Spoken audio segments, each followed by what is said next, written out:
Hello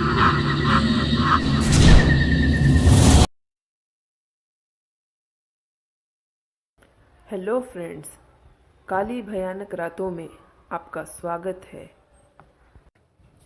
ये कहानी सुदामा की है। सुदामा दिल्ली के एक फैक्ट्री में साफ सफाई का काम करता था। उसका घर फैक्ट्री से 5 किलोमीटर की दूरी पर था। उसके पास एक साइकिल थी जिससे वो अपने घर से फैक्ट्री और फैक्ट्री से घर आता जाता था। एक दिन जब सुदामा फैक्ट्री से घर जा रहा था तो रास्ते में उसे एक लड़की दिखाई दी और वह उसे घूर घूर के देख रही थी।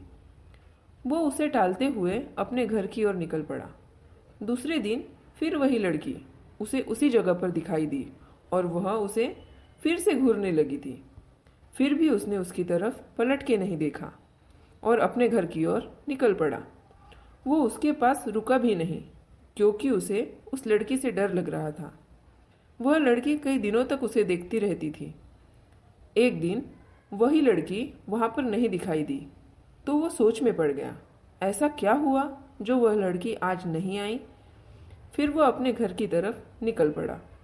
एक हफ्ते बाद सुदामा के घर पर एक चिट्ठी आई और उसे पता चल गया कि यह चिट्ठी उसी की है। उसमें उसका नाम प्रीति लिखा हुआ था और उसमें से एक फोटो निकली थी जो कि उसी लड़की की थी।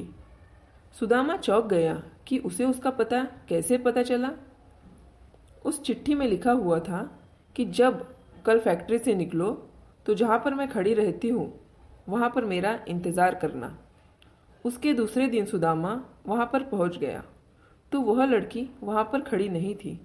उसने काफ़ी इंतज़ार किया, फिर वह अपने घर की तरफ चल दिया और तभी उसे रास्ते में याद आया कि जो चिट्ठी आई थी उसमें उसका पता तो होगा। फिर वो उसका पता पढ़कर उसके पते अनुसार उसके घर मिलने के लिए चला गया।